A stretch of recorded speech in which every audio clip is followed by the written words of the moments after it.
Hello guys! Hello Gemini. Welcome dito sa aking channel, Kapalaran 888 Gemini. Alamin natin kung anong messages, vibration, gabay, energy para sa lahat. Ito ay general reading, so I hope na makuha mo yung energy. Okay, Gemini. Gemini, tingnan natin. Okay. Dream big and you're being helped. Okay, Gemini. So, this is the last week of November 2024. So, ito yung last message niya sa'yo bago dumating yung holiday month or yung Christmas month. Okay? So, yung first card natin, sinasabi na you're being helped. Okay?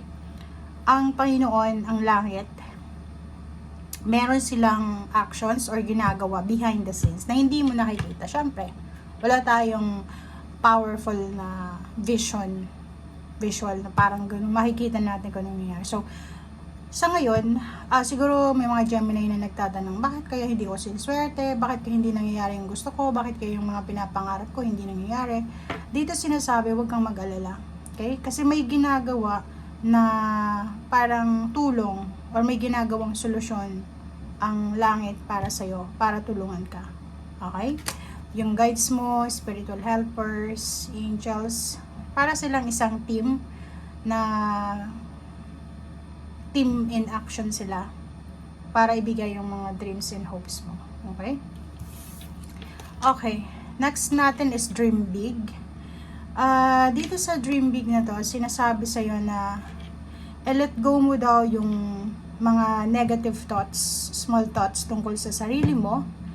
And hayaan mo yung sarili mo na magtagumpay sa kung ano man ang nangyayari sa iyo. Like for example, meron tayong success na pinagdadaanan or hindi pinagdadaanan, nararanasan. Minsan 'di ba, parang successful yung isang tao, tapos meron silang mga negativity na iniisip. Yung parang successful siya sa pera, successful siya sa relationship, pero hindi siya panatag. Yung hindi siya kontento or parang may kulang. Okay? So, dito sinasabi na let go of negativity tungkol sa sarili mo, yung pagdududa mo sa sarili mo, and hayaan mong ma-enjoy mo yung success. Hayaan mong makuha mo, Gemini, kung ano, or maramdaman mo. Parang sinasabi dito na ramdamin mo kung anong tagumpay ang naandyan sa harap mo.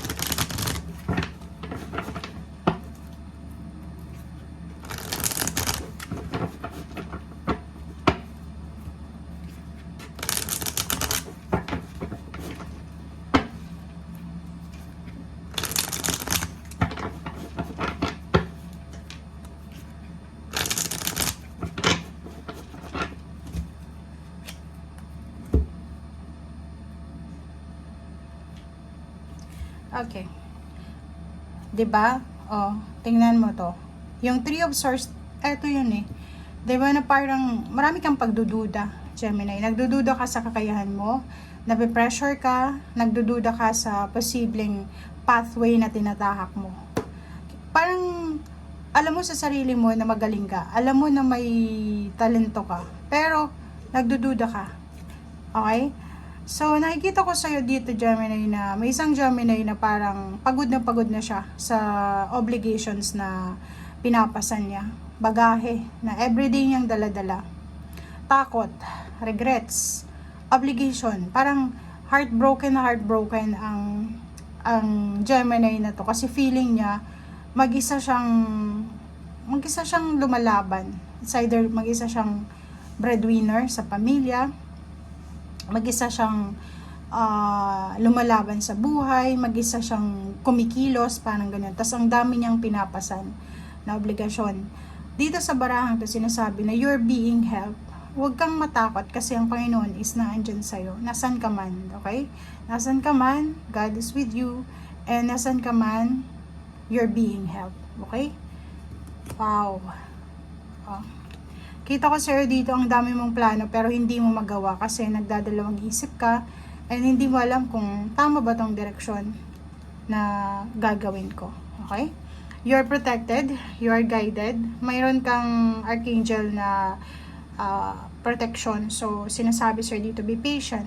Okay? Kailangan mo ng pasensya, kailangan mong maghintay, kailangan mong wag mawala ng pag-asa. dito ka, oh. Diba? So, comment down below yung mga Gemini na nandyan sa sitwasyon ng 8 of Swords na parang feeling nila hopeless and then helpless. Hindi ka helpless, hindi ka hopeless. Kasi sabi nga dito, kung halimbawa, yung mga tao sa paligid mo, kapamilya, kaibigan, hindi ka tinutulungan, ang Panginoon ay tinutulungan ka behind the scenes. Okay? So, yun lang yung panghawakan mo. Alam mo, sabihin ko sa'yo, naka-experience ako ng ganyan, na parang feeling ko hopeless and helpless ako.